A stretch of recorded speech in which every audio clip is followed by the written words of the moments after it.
Hey guys, welcome back to the channel. Today we're going to be looking at Season 4 of The X-Files. So in Season 4, Scully is faced with a life-threatening obstacle as a result of her alien abduction, while Mulder is beginning to lose his faith in the existence of extraterrestrials. Season 4 is often held in high regard by the fanbase, and as for me, I actually consider it to be my personal favorite, as it had so much to offer, more than I could ask for in fact. So let's get into it.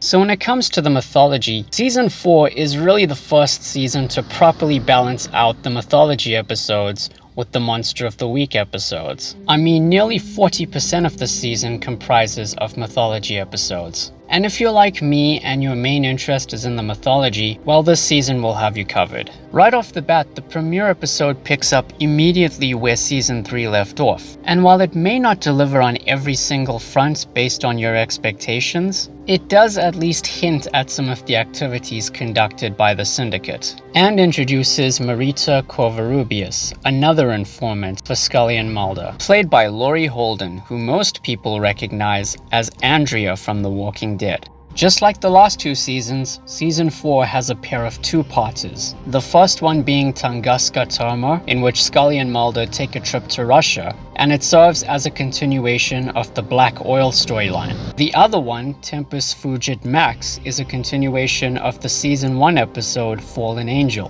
One of my favorites is Musings of a Cigarette-Smoking Man, which basically serves as an origin story for the cigarette-smoking man, exploring just how he got into the Syndicate, while also providing a surprising amount of sympathy for him considering he's pretty much the show's main antagonist. Memento Mori sees Scully fearing for her own health, while Mulder attempts to investigate the circumstances that led to her abduction 2 years prior. And it's episodes like this that really strengthen the bond between Scully and Mulder. Zero Sum centers on Skinner making his own personal deal with the devil in an effort to help Scully. And Demon sees Mulder suffer from memory loss, which gives the viewer an opportunity to venture into his mind and explore memories involving Samantha. But don't worry, even with the excessive focus on the mythology this season, there's still plenty of great Monster of the Week episodes. Starting off with the most obvious one, Home, an episode so controversial that it was initially banned from reruns, and I'm willing to bet to this day is still banned in many countries around the world. I could be wrong, but either way it would make sense. In the episode, Scully and Mulder investigate the death of an infant in a small isolated town, and the prime suspects are a family of inbred redneck-like mutants.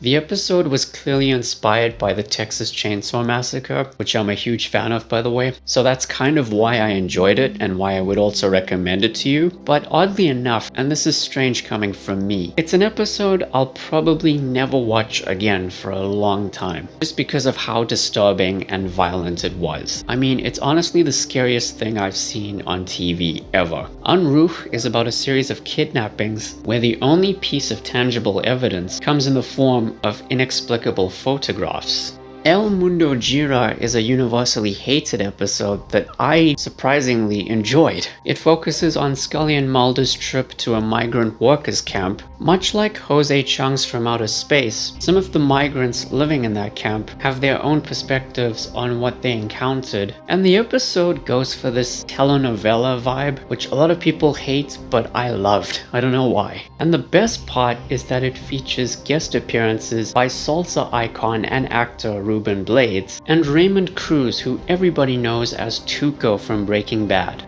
Leonard Betts features a man's body disappearing from a hospital morgue, prompting Scully and Mulder to investigate the circumstances surrounding his death. But in the process of doing so, it all leads to a horrifying revelation for Scully, technically making this a Monster of the Week episode that contributes to the mythology. Kaddish is about a homicide in a Jewish community, but things get more complicated when the killers end up dead too, making Scully and Mulder question whether or not there are larger forces at work. And Small Potatoes is a comedic episode about a small town being blessed with babies born with tails, and as a result it becomes difficult for Scully and Mulder to pinpoint the prime suspect in a murder case. And as for the finale, it gives in to the idea of irrefutable proof for the existence of aliens. However, it all culminates in some shocking revelations and an even more shocking cliffhanger.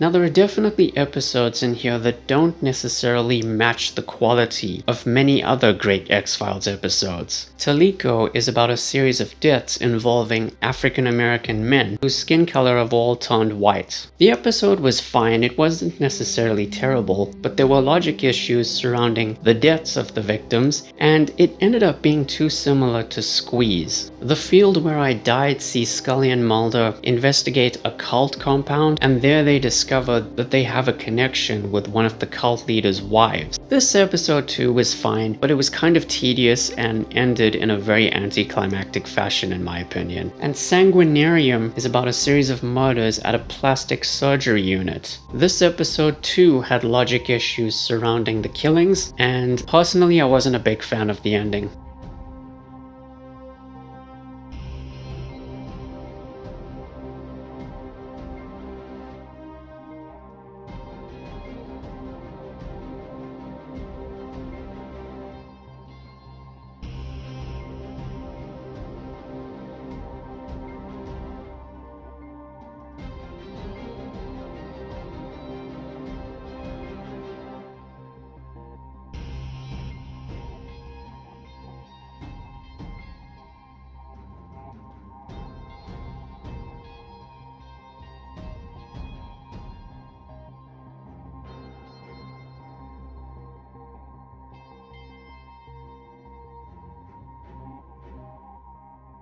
So yeah, those are my thoughts on Season 4 of The X-Files. Next time we're going to be looking at Season 1 of Millennium, the first of 2 X-Files spin-offs. So look forward to that soon. Thank you all for watching, guys. Please be sure to like the video, share it, and subscribe.